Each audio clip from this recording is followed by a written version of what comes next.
Perjamuan Kudus akan kembali diadakan pada hari Minggu tanggal 3 Desember yang akan dilayani oleh Pendeta Sutotan.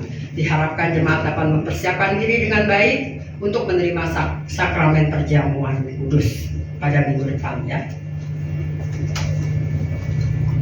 Jadi Morris, oke, kita akan masuk ibadah. Saya silakan Bapak Ibu untuk ambil satu sejenak untuk mohon pimpinan dari Tuhan Yesus.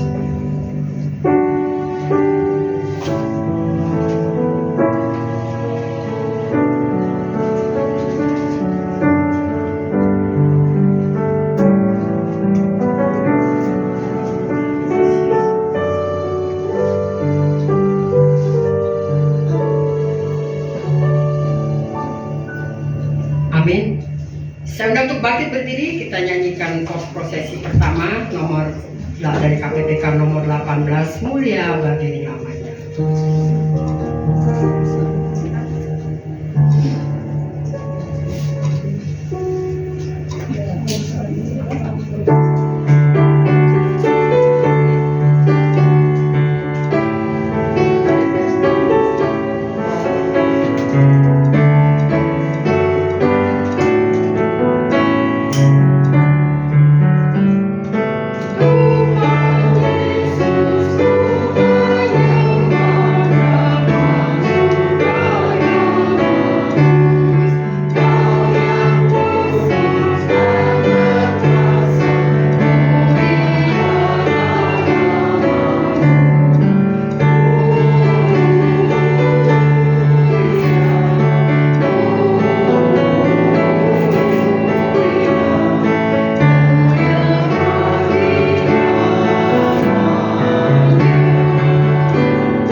Dan yang tetap setia memelihara ciptaannya untuk selama-lamanya. Amin.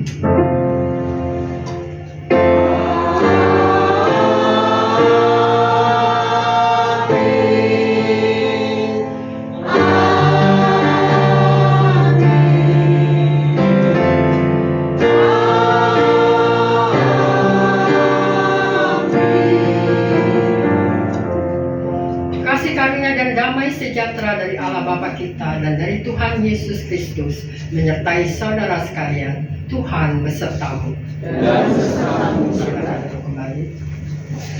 yang mengawali ibadah kita pada pagi hari ini diambil dari kitab Zakaria pasal 9 ayat yang ke-9.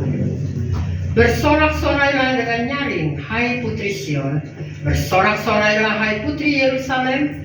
Lihat, rajamu datang kepadamu, ia adil dan jaya. Ia lemah lembut dan mengendarai seekor keledai, beban yang mudah. Kita akan masuki pengakuan dosa. Kita nyanyikan pujian KPBK 186, pintu surga terbuka.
Kita akan memasuki doa pengakuan dosa. Saya berikan waktu satu sejenak untuk kita mengakui dosa-dosa kita. Kita yakin dan percaya Tuhan hadir di tengah-tengah kita untuk mendengarkan pengampun, untuk mendengarkan kita bukan mengampuni dosa-dosa kita.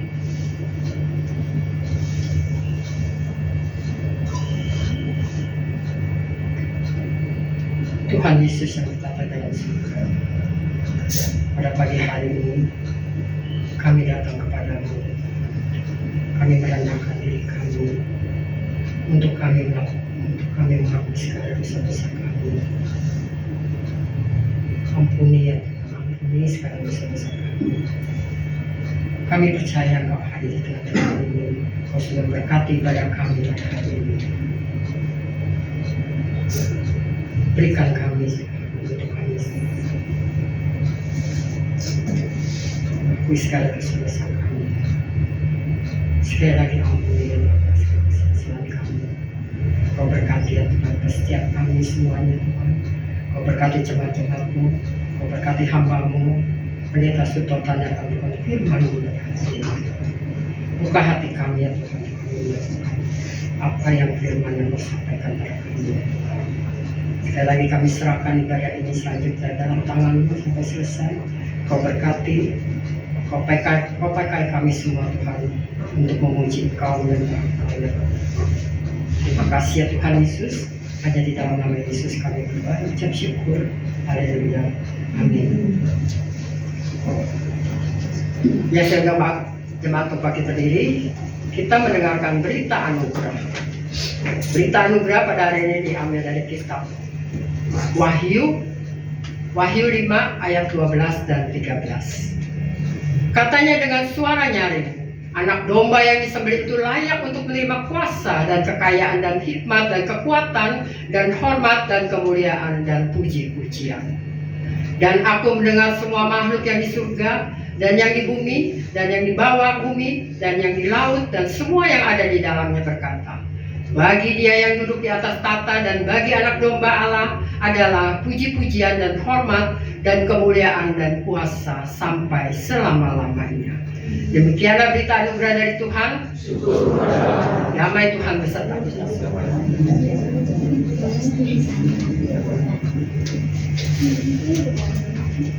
Yang masih tetap berdiri, kita nyanyikan pujian nomor 192. Yesus memanggil. Lemah lembut, Yesus memanggil hari ini.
Firman Tuhan yang disampaikan oleh hambanya, Yesus Sutotan.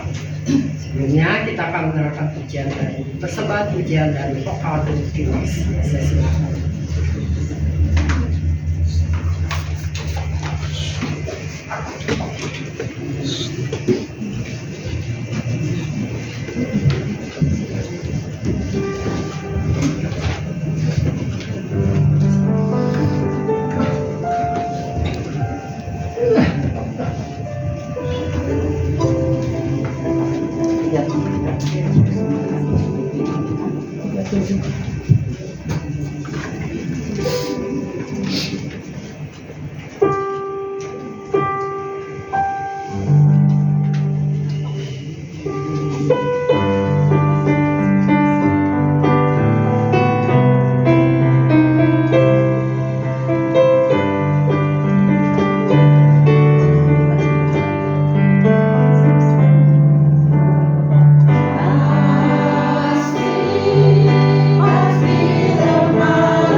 Dan terima kasih buat vokal grup Dimas yang telah menyampaikan firman puji-pujian.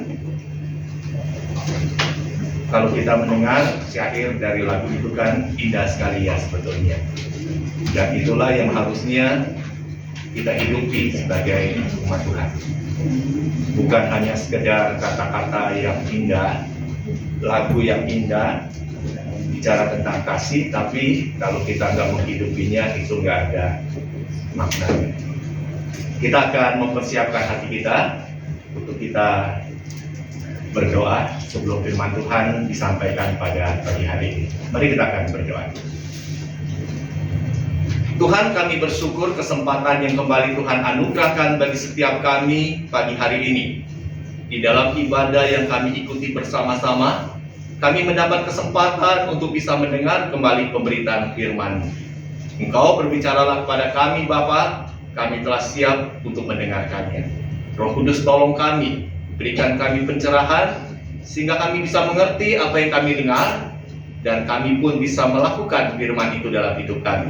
Urapi untuk hamba-Mu yang akan menyampaikan firman ini. Di dalam nama-Mu Tuhan Yesus kami berdoa dan bersyukur. Amin.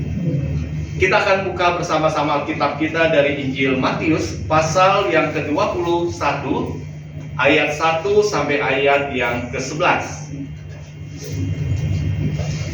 Injil Matius pasal 21 ayat 1 sampai ayat yang ke-11.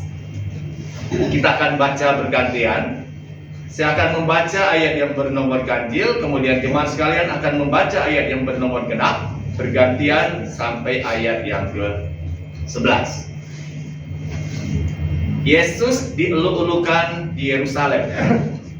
Ketika Yesus dan murid-muridnya telah dekat Yerusalem dan tiba di Betfage yang terletak di Bukit Zaitun, Yesus menyuruh 2 orang muridnya, dengan pesan, pergilah ke kampung yang di depanmu itu, dan di situ kamu akan segera menemukan seekor keledai betina, dan anaknya ada di dekatnya. Lepaskanlah keledai itu dan bawalah keduanya kepadaku. Dan jikalau ada orang menegur kamu, katakanlah, Tuhan memerlukannya, Ia akan segera mengembalikannya. Hal itu terjadi supaya nama firman yang disampaikan oleh Nabi. Katakanlah kepada putri Sion, lihat, rajamu datang kepadamu, ia lemah lembut dan mengendarai seekor keledai beban yang muda.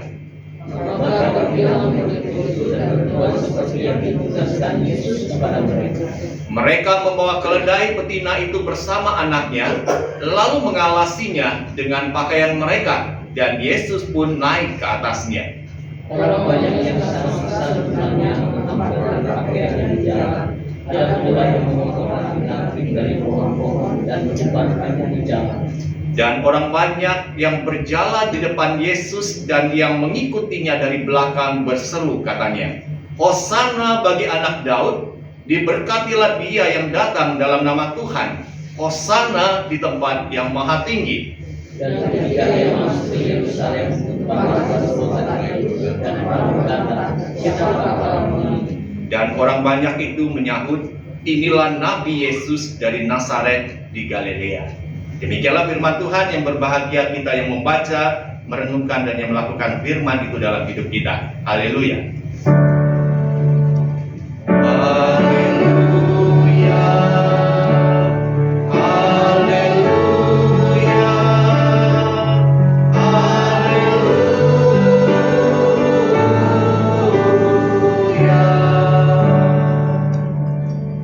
Shalom, selamat pagi jemaat yang dikasihi Tuhan. Hari ini baik-baik aja, sehat-sehat.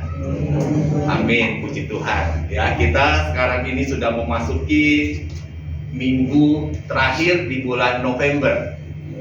Dan minggu depan sudah masuk di bulan terakhir di tahun 2023, bulan Desember. Cepat ya? Iya. Setelah itu kita akan masuk tahun 2024. Umur juga tambah setahun lagi. Udah tua, betul. Allah orang bilang ya. Kalau udah tambah umur setahun, berarti umur hidup kita juga kurang setahun sebetulnya. Dan minggu ini, di minggu keempat di bulan November, itu dikenal sebagai Minggu Yesus Raja. Dan di Minggu Yesus Raja ini firman Tuhan yang kita renungkan bersama-sama bicara tentang Raja kemuliaan yang datang dengan kelemah lembutan. Jadi kalau minggu ini adalah Minggu Yesus Raja, minggu depan kita sudah mulai masuk Minggu Advent yang pertama. Cepat sebetulnya, ya. Jadi nanti Minggu Advent yang pertama di minggu depan kita akan mulai menyalakan satu lilin. Terus bertambah tiap minggu sampai Minggu Advent yang keempat kita masuk, setelah itu masuk Natal, merayakan hari kelahiran Tuhan Yesus. Tema yang diangkat di dalam Minggu Yesus Raja bicara tentang Raja kemuliaan yang datang dengan kelemah lembutan. Nah, dalam cerita dongeng dan juga film-film yang sering kali kita tonton, seringkali sosok tampilan seorang raja atau pahlawan itu digambarkan dengan tokoh yang tampil gagah perkasa, lengkap dengan senjata perangnya, dan juga mengendarai seekor kuda muda yang tangkas. Nah, sekarang saya akan memperlihatkan gambar yang seringkali ditampilkan tentang sosok pahlawan ini. Tentu tahu ya, kita lihat gambar yang pertama. Ini siapa ini? Kalau kita tradisi Tionghoa, ini kenal pasti dengan tokoh ini. Lauser, kenal Lauser? Betul. Ya, tokoh perang Quan Kong. Betul ya. Quan Kong kalau kita lihat gambarnya naik apa itu? Naik kuda. Kudanya tangkas banget tuh, sampai angkat kaki kan dia dua ya. Dia bawa tombak yang panjang. Kalau kita lihat sekilas, takut nggak lihatnya? Wow, ngeri sebetulnya ya. Terus juga membuat orang yang melihat itu kagum, hebat ini. Sehingga di dalam tradisi Tiongkok, tokoh ini disembah jadi salah satu dewa. Betul ya, Quan Kong. Sekarang kita lihat gambar yang kedua. Nah, ini yang baru belajar sejarah pasti tahu ini tokoh ini. Siapa ini? Imam Bonjol.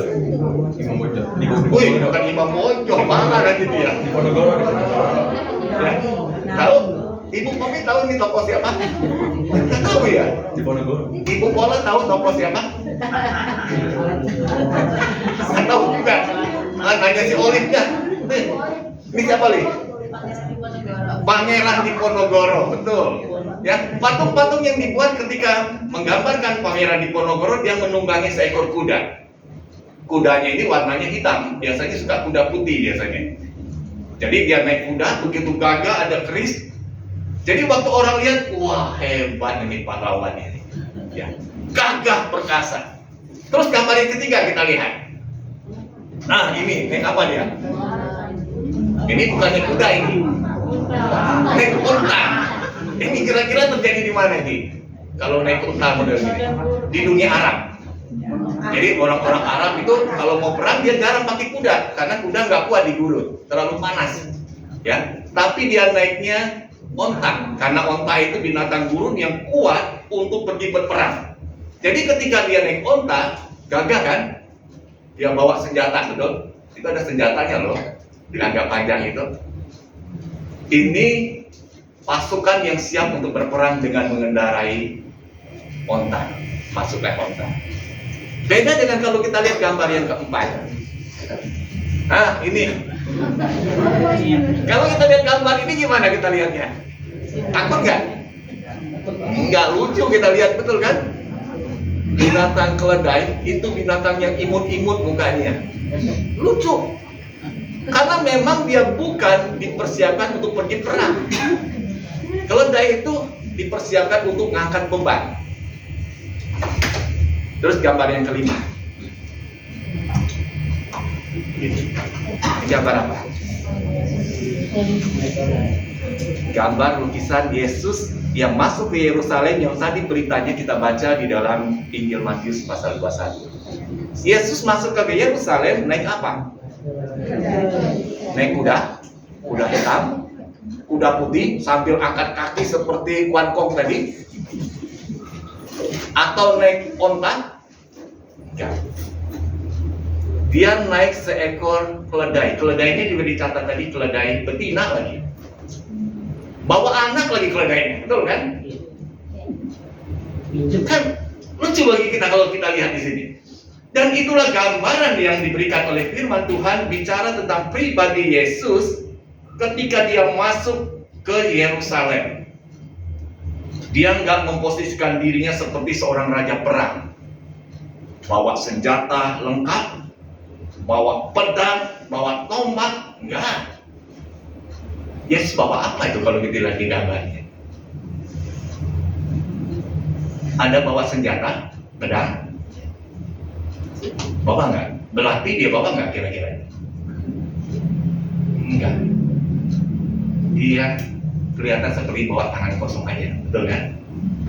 Dia masuk, duduk di atas keledai. Keledainya juga kan kecil ya itu ya kalau lihat gambarnya ya. Bukan keledai yang gede banget, keledai nggak ada yang gede-gede terlalu gede, kecil-kecil kayak gitu badannya.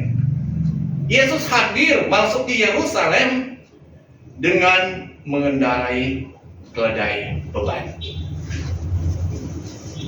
Jadi apa yang digambarkan di dalam catatan Injil Matius ini berbeda sekali dengan apa yang digambarkan di dalam cerita-cerita film itu. Tentang bicara tentang seorang pahlawan, seorang raja yang memasuki sebuah kota. Apa yang Yesus lakukan ketika dia memasuki kota Yerusalem? Yesus nggak membawa senjata apapun. Tetapi ketika dia memasuki Yerusalem, orang banyak mengiringi Yesus dengan menghamparkan pakaian mereka di tanah. Lalu keledai itu melewati hamparan pakaian itu dan mereka menyambutnya dengan lambaian daun palem. Orang banyak menyambut Yesus, bersorak-sorai menyambut kedatangan Yesus itu. Dan apa yang digambarkan, dilukiskan di dalam Injil Matius pasal 21 ini adalah penggenapan dari peristiwa yang dinubuatkan di dalam kitab Zakaria. Tadi kalau kita sudah membaca di dalam Zakaria pasal 9 ayat yang ke-9, apa dikatakan di dalam nubuatan Nabi Zakaria itu? Coba kita lihat. Dan ini adalah penggenapan yang digenapkan oleh Yesus ketika dia memasuki kota Yerusalem itu. Kita lihat sekali lagi ayat ini. Zakaria 9 ayat yang ke-9 dikatakan apa?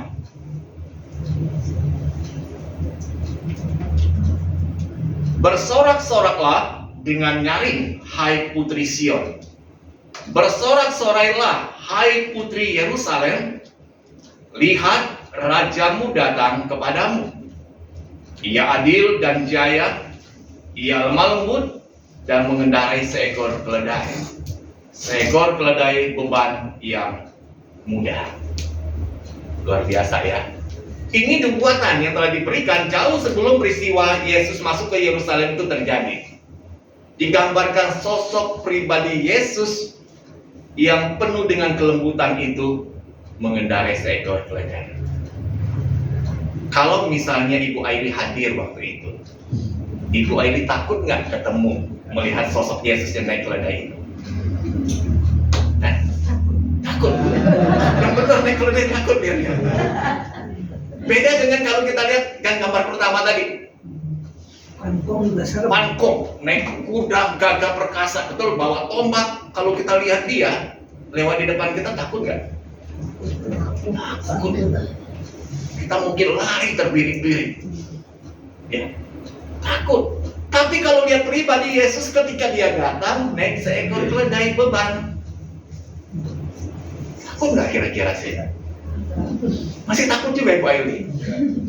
Kalau Yesus ya nggak takut, oleh keledainya nggak takut lah. Oh, udah gini deh. Kalau misalnya Pak Maman naik keledai,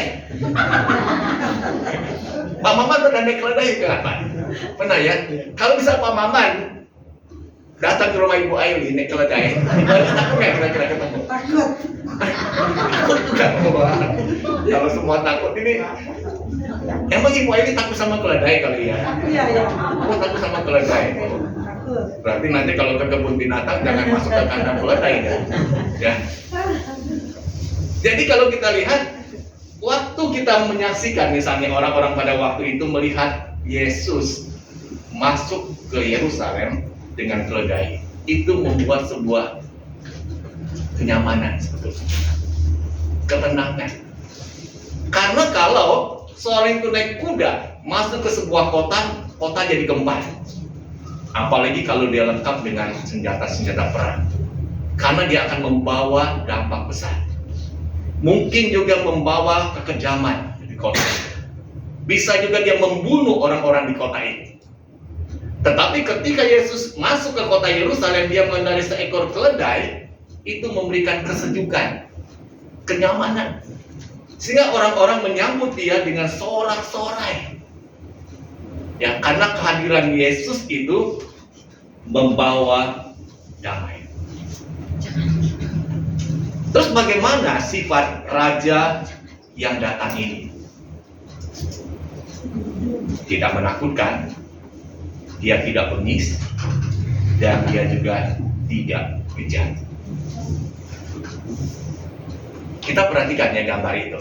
Lukisan yang diberikan menggambarkan tentang peristiwa ini. Perhatikan wajah Yesusnya. Menyejukkan wajah Yesus itu ya.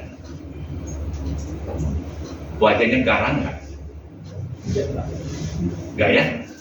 Bandingkan coba ya, kita lihat bandingkan gambar yang pertama. Loh. Serem nggak? Terus bandingkan dengan gambar yang kedua.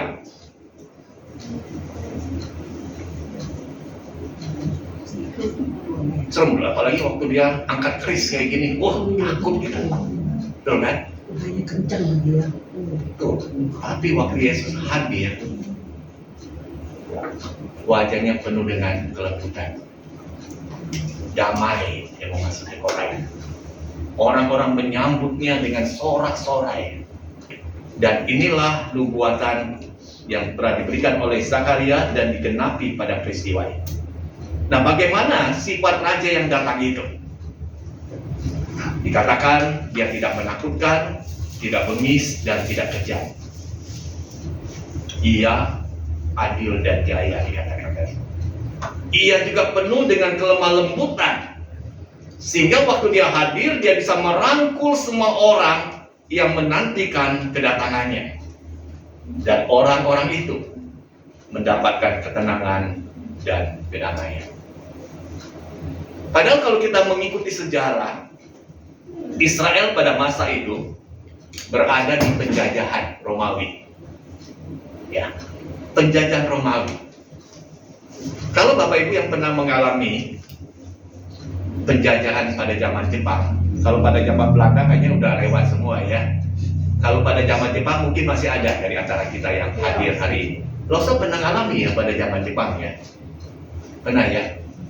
Kalau misalnya Loso tinggal waktu itu di mana? Palembang. Oh di Cungkuo, oh berarti enggak ya.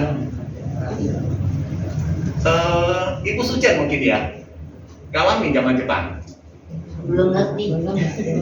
Tapi tahu sejarah. Tapi kan tahu kan ngalamin ya. Ibu Sucian lahir tahun berapa? 47. Oh 47, oh, berarti udah Jepang, Indonesia udah merdeka ya. Iya, sebelum tes. Siapa yang belum ini ya?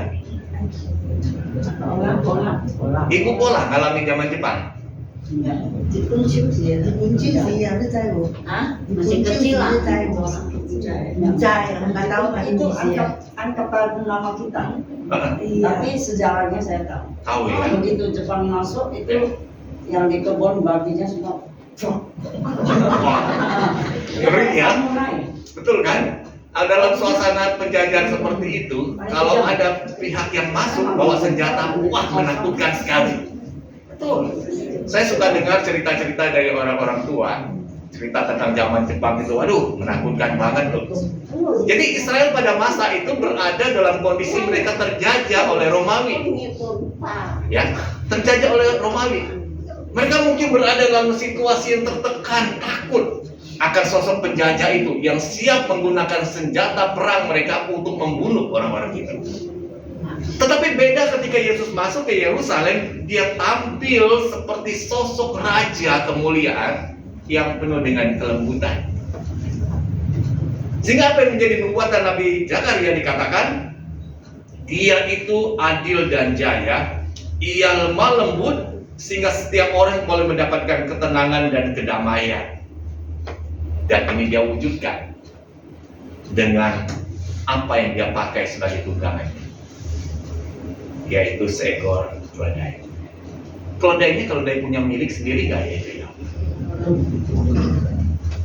Punya Petrus? Punya Yakobus? Bukan. Keledai milik siapa itu? Milik orang lain.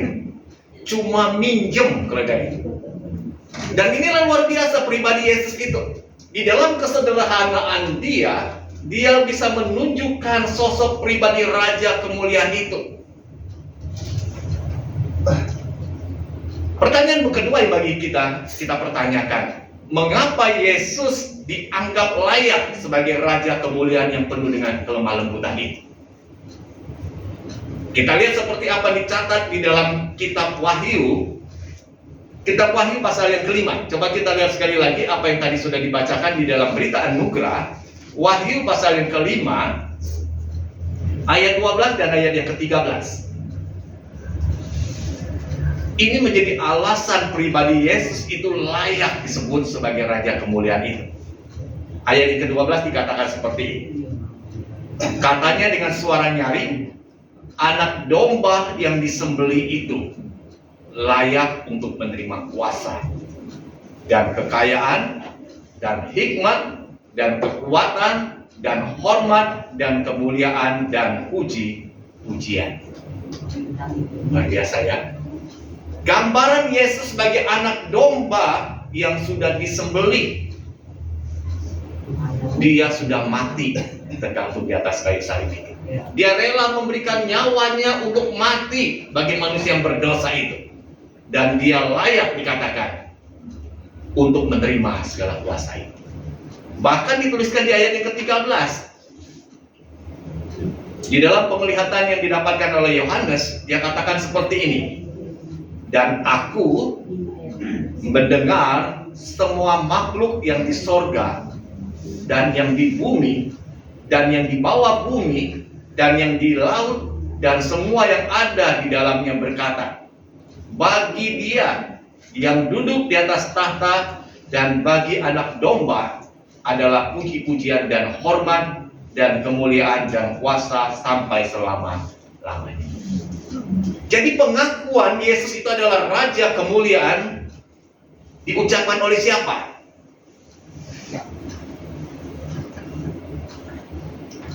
Disebutkan adalah semua makhluk ya. Makhluk yang ada di sorga, yang ada di bumi, yang ada di bawah bumi, yang ada di laut, dan semua yang ada di dalamnya. Luar biasa nggak ini? Luar biasa. Jadi bukan hanya satu orang yang mengungkapkan pengakuan Yesus adalah raja kemuliaan itu, tetapi seluruh makhluk.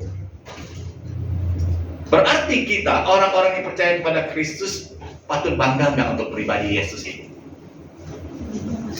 Kita bangga loh. Ya, kita bangga. Jangan membuat kita pada akhirnya, aduh, jadi orang yang percaya Yesus jadi kayaknya minder, takut. Itu enggak. Kenapa? Karena pribadi Yesus ini mendapatkan pengakuan dilontarkan dari mulut seluruh makhluk ini.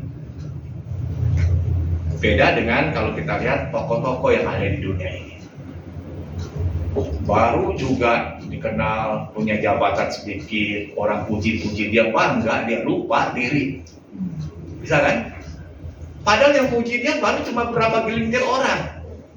Tapi merasa diri sudah begitu hebat, begitu mulia, dihormati. Nanti kalau Bapak Ibu mengikuti perkembangan situasi sekarang ini, membuat kita kadang-kadang bisa geleng-geleng kepala. Karena banyak tokoh-tokoh yang menganggap dirinya begitu penting. Padahal yang ngakui dia ucapin kata-kata itu cuma kata-kata yang apa ya, bisa dikatakan hanya kata-kata yang menjilat doang sebetulnya. Ya, mengagung-agungkan, meninggi-ninggikan tokoh seseorang itu padahal dia nggak ada apa-apanya. Tetapi di dalam kita bicara tentang pribadi Yesus, Yesus berbeda sekali.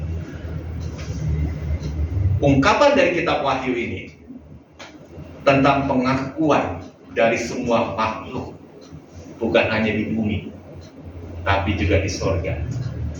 Bisa terlontar kata-kata bagi dia yang duduk di atas tahta dan bagi anak domba. Adalah puji-pujian dan hormat dan kemuliaan dan kuasa sampai selama-lamanya. Ini luar biasa agung, kata-kata seperti itu. Dan itulah pribadi Yesus yang hari ini kita dengarkan kisahnya pada waktu dia datang memasuki kota Yerusalem ini. Jadi Yesus datang untuk memberikan damai sejahtera, memberikan sukacita bagi manusia yang percaya kepadanya. Kalau saya tanya kepada Bapak Ibu yang hari ini datang ibadah, sudah menjadi seorang Kristen, sudah dibaptis, siapa yang menjadi seorang Kristen dengan ancaman pedang? Boleh angkat tangan? Tidak ada. Ada? Tidak ada. Nggak ada ya? Benar ya? Yang oma-oma ada nggak yang waktu mau percaya Yesus diancam dengan pedang? Percaya Yesus loh, kalau nggak kamu saya tusuk dengan pedang. Ada? Boleh angkat tangan nggak apa-apa, nanti dibantuin, ditolongin. Ada? Nggak ada kan? Karena kalau saya baca sejarah, ada kelompok-kelompok yang dengan ancaman pedang. Mau ikut iman saya, engkau selamat. Nggak ikut iman saya, kepalamu penggal. Takut nggak kira-kira kalau kondisi kayak gitu? Takut. Ada kelompok-kelompok seperti itu, ancaman dengan pedang. Tapi beda dengan Kristus. Seorang percaya Yesus bukan karena dengan ancaman itu. Enggak pernah. Kalau kalian membaca di dalam sejarah, seorang percaya kepada Kristus karena hatinya mengalami jamaah Tuhan. Karena lihat pribadi Yesus itu pribadi yang memberikan kedamaian bagi orang itu. Yang memberikan damai sejahtera, memberikan sukacita. Karena apa? Karena dia telah ditebus, dibebaskan dari belenggu dosa yang begitu menekan hidup dia. Itulah pribadi Yesus. Mana yang lebih nyaman bagi kita? Percaya dengan ancaman pedang, atau percaya karena hati kita dijamah oleh Tuhan, kita mendapatkan sukacita dan damai itu waktu kita percaya? Yang mana lebih enak? Siapa yang maunya diancam pedang dulu? Ada? Nggak ada kan? Ya, nggak ada. Tetapi ingatlah, bisa terjadi di suatu saat nanti. Peristiwa ini bisa terjadi. Bisa dialami oleh orang-orang yang percaya kepada Kristus. Dengan ancaman apa? Engkau harus nyangkal imanmu. Ikut kepercayaanku, kalau enggak nyawamu aku ancam seperti itu. Apa yang menjadi respon kita kalau kita berada dalam situasi seperti itu? Sangkali iman kita. Saya pernah baca satu sejarah ya, cerita sejarah. Terjadinya itu di Korea Utara. Korea Utara tahu ya? Negara komunis yang begitu keras. Jadi suatu kali di dalam ibadah di sebuah gereja yang sembunyi-sembunyi mereka beribadah, datanglah pasukan dari tentara komunis ini. Dia masuk, lalu setiap orang yang ada di gereja itu diberitakan ini. Semua kalian yang ada di gereja ini, aku berikan kesempatan, kalau mau masih tetap hidup, sangkali imanmu. Dengan wujud apa? Dia turunkan sebuah gambar Yesus yang tersalib ini. Dia turunkan di atas tanah. Udah katakan nih, siapa yang mau selamat, enggak mati ditembak, silakan injak untuk gambar Yesus ini. Lalu kau boleh keluar selamat. Banyak nggak orang menginjak itu? Karena takut, karena tertekan. Wah, banyak orang yang keluar injak untuk Yesus. Menyangkal imannya, dia keluar untuk apa? Menyelamatkan nyawa. Tinggal di dalam ruangan itu hanya tinggal satu orang, bapak tua. Ya, satu bapak tua ini. Lalu si prajurit katakan, kamu silakan, mau selamat kan? Injak, lakukan yang sama seperti teman-teman yang keluar. Si bapak ini katakan, enggak mah, aku rela mati ditembak saat ini karena aku akan tetap berpegang pada iman percaya kepada Yesus. Wah, ternyata tentara ini waktu mendengar kata-kata itu begitu tersentuh. Dia katakan, kamu luar biasa, hebat. Karena apa? Karena teman-temanmu yang keluar itu sekarang udah ada di kuburan. Kenapa? Karena mereka diuji pada saat itu. Apakah berpegang teguh pada imannya? Justru orang-orang menyangkal imannya inilah yang mengalami kebinasan itu. Waktu mereka keluar, justru ditembak mati di sana. Si bapak ini bisa selamat. Ini cerita yang pernah terjadi dalam sejarah. Bagaimana orang percaya itu untuk dia boleh berpegang teguh pada iman percayanya meskipun dia kadang-kala harus berhadapan dengan ancaman itu sendiri. Kenapa? Karena pribadi Yesus yang dia percaya, pribadi yang bisa memberikan damai itu sendiri. Jadi hari ini biarlah ketika kita mendengar firman Tuhan itu, firman Tuhan memberitahukan kepada kita bahwa Yesus pribadi Raja kemuliaan itu telah datang ke dalam dunia untuk menyelamatkan manusia yang berdosa. Percayalah kepadanya dan engkau akan mendapatkan keselamatan itu, kedamaian dan sukacita dalam kehidupan. Karena apa? Karena Yesus Raja kemuliaan itu datang ke dunia ini dengan kelemah lembutan itu sendiri.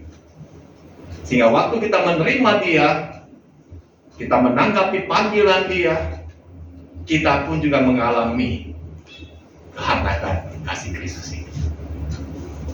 Jadi siapa kita yang hari ini hadir mendengar firman Tuhan? Apakah engkau mengalami kelembutan kasih Yesus itu? Mengalami nggak kira-kira Bapak ini? Atau hidupnya gelisah, udah jadi Kristen gelisah terus, khawatir terus, nggak tenang hidupnya? Enggak kan? Saya pun mengalami secara pribadi. Waktu saya terima Kristus sebagai Tuhan dan Juru Selamat, wah kayak tenang banget tuh. Damai hidup ini. Meskipun dalam hidup kita harus mengalami banyak tantangan dan pergumulan di sana. Tapi kalau ada Yesus, Sang Raja kemuliaan itu yang penuh dengan kelembutan, kita tenang menghadapi setiap pergumulan. Jadi biarlah setiap kita mau di minggu Yesus Raja, kita mau katakan tekad kita kembali. Tuhan, aku berpegang teguh kepada imanku kepadamu, Raja kemuliaan itu. Kita akan menjalani hidup kita dengan segala ketenangan dan juga kedamaian. Kalau di antara kita yang hari ini hadir masih diliputi oleh suasana hati yang galau, yang khawatir, yang takut, ingat kembali ya, siapa pribadi Yesus yang telah memanggil. Dia penuh kelemahan. Jangan lagi hidupmu kau biarkan dikuasai oleh ketakutan dan kegelisahan ini. Karena Yesus sudah memberikan kedamaian itu sendiri. Amin firman Tuhan, kita mau berdoa.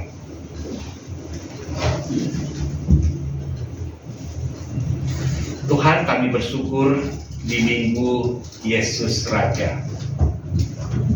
Kami boleh mendengar kembali apa yang telah disampaikan melalui pemberitaan firman. Waktu Yesus hadir memasuki kota Yerusalem, ia tampil sebagai sosok raja kemuliaan yang penuh dengan kelembutan itu. Dia datang tidak dengan menggunakan perlengkapan senjata perang. Dia datang tidak menunggangi seekor keledai tangkas, tapi dia datang dengan hati penuh kelembutan dan mengendarai seekor keledai. Sehingga orang yang hadir menyambut kedatangan Yesus, mereka bisa bersorak-sorai, bersuka cita menyambut kedatangan Yesus itu.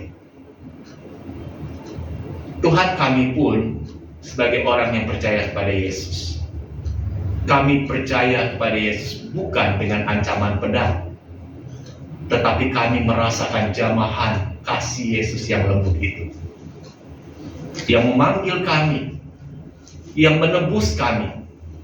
Biarlah setiap kami yang telah mengaku percaya Yesus, kami mau setia berpegang pada iman percaya kami. Karena di dalam Yesuslah kami mendapatkan kepastian keselamatan itu. Kami mendapatkan kedamaian, sukacita, ketenangan dalam hidup. Meskipun kadang-kala dalam hidup kami harus bergumul dengan berbagai macam pergumulan, tapi ada Tuhan yang selalu beserta dengan kami. Untuk itu Tuhan, biarlah setiap kami yang telah mendengar firman ini, kami boleh menghidupi firman itu.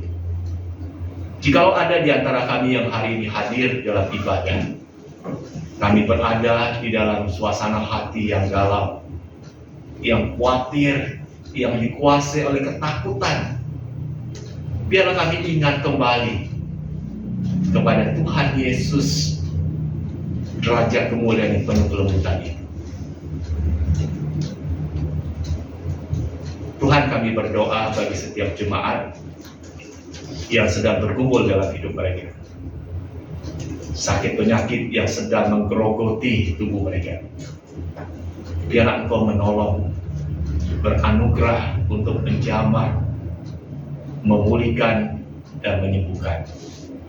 Mungkin juga sedang bergumul dengan berbagai macam masalah dalam hidup berumah tangga, bergumul dengan masalah ekonomi, kesulitan di dalam keuangan, bergumul karena relasi yang sudah tidak lagi harmonis. Tuhan, Kau juga kiranya menolong, memberikan pemulihan itu. Berikan hikmat kepada setiap kami untuk bisa melihat setiap peluang yang Tuhan bukakan di dalam kami menjalankan usaha dan pekerjaan, sehingga kami benar-benar mendapatkan berkat Allah melalui yang kami kerjakan itu. Kami juga berdoa buat kehidupan kami bergereja. Kami bersyukur dengan apa yang boleh kami lakukan untuk pembenahan yang akan mulai kami kerjakan. Kami bersyukur untuk tim ASER yang sudah terbentuk.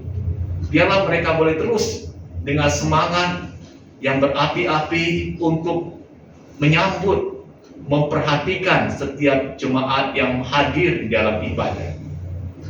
Sehingga mereka, jemaat yang hadir itu merasa bahwa kehadiran mereka itu bernilai, disambut dengan hangat dan dengan beramah.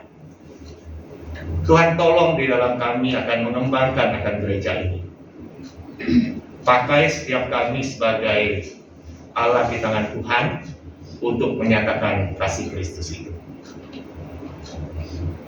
Dan juga terus berdoa tidak henti-hentinya untuk bangsa dan negara kami Indonesia. Tolong bangsa ini ketika akan melaksanakan pesta demokrasi di tahun 2024. Proses sekarang ini sedang berlangsung. Mungkin akan terjadi situasi yang bergolak. Tapi kami memohon belas kasihan Tuhan, Engkau kiranya menolong untuk aparat keamanan di dalam mengamankan situasi boleh tetap kondusif, dan juga untuk seluruh pihak yang terlibat di dalam pesta demokrasi ini. Mereka pun bukan hanya mementingkan kepentingan pribadi dan golongan mereka, tetapi melihat kebutuhan, kepentingan lebih besar, yaitu keutuhan bangsa dan negara ini.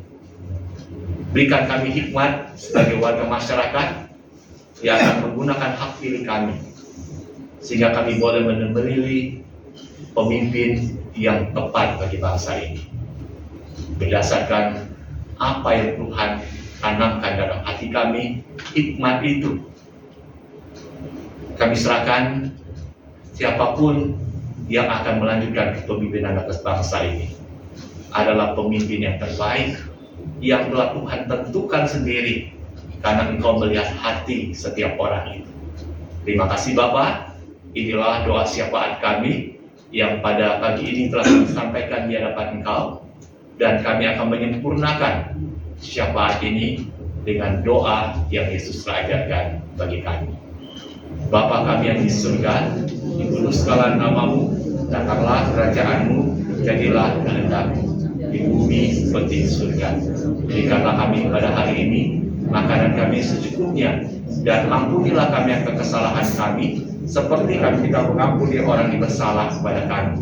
Dan janganlah membawa kami ke dalam pencobaan, tetapi lepaskanlah kami daripada yang jahat, karena Engkau yang punya kerajaan dan kuasa dan kemuliaan sampai selama-lamanya. Amin.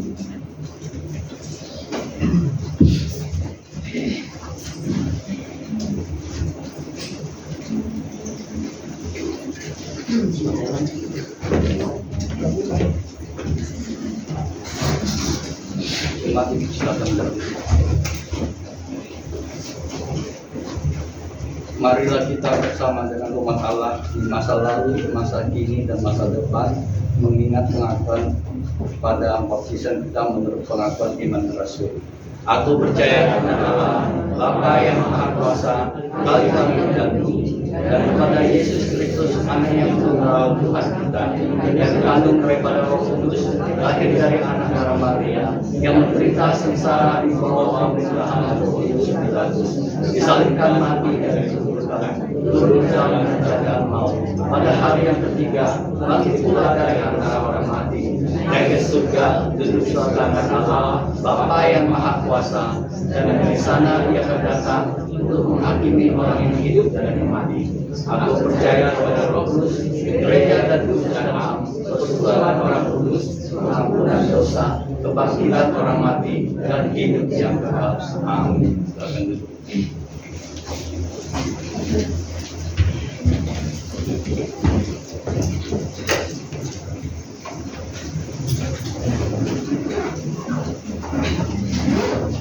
Kita akan memasuki persembahan. Persembahan ini dialaskan dengan firman Tuhan yang dari kitab Mazmur nomor 96 ayat 8. Berilah kepada Tuhan kemuliaan namanya, bawalah persembahan dan masuklah ke pelataran. Kita nyanyikan pujian persembahan dari KPTK nomor 306, datang dan bersyukur. Sejak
syukur dan terima kasih Tuhan sudah beri kami kesempatan untuk mempersembahkan persembahan pada pagi hari ini Tuhan.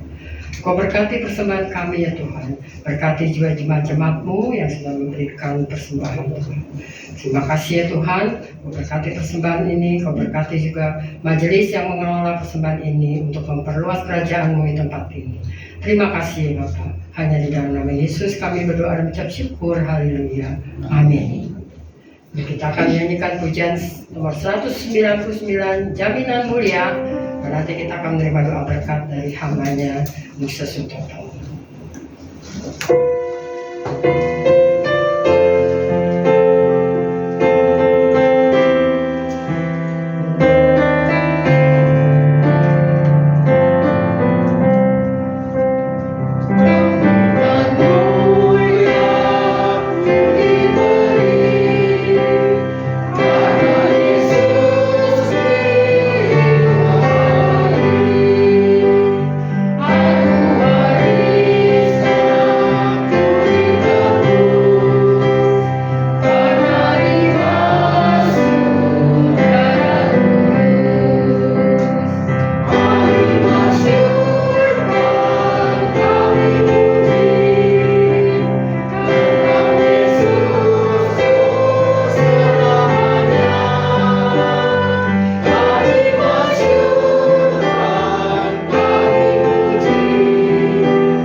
Jemaat yang dikasih oleh Tuhan Yesus Kristus, arahkanlah hatimu kepada Tuhan. Jadilah saksi Kristus, terpujilah Tuhan, dan terimalah berkat Tuhan. Yen Yehova cehu keni pau kuni. Yen Yehova serta terliang kuang cao ni. Ce'en keni. Yen Yehova siang ni yang lian ceni ping'an. Tuhan memberkati engkau dan melindungi engkau. Tuhan menyinari engkau dengan wajahnya dan memberi engkau kasih karunia. Tuhan menghadapkan wajahnya kepadamu dan memberi engkau damai sejahtera. Amin.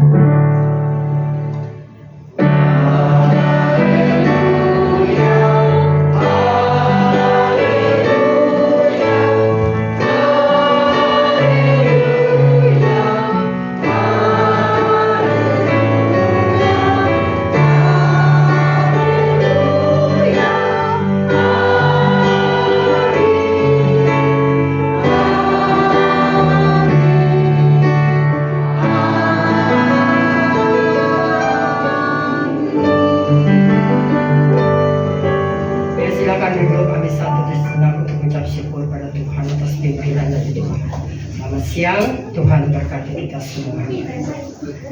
Ya sebelum pulang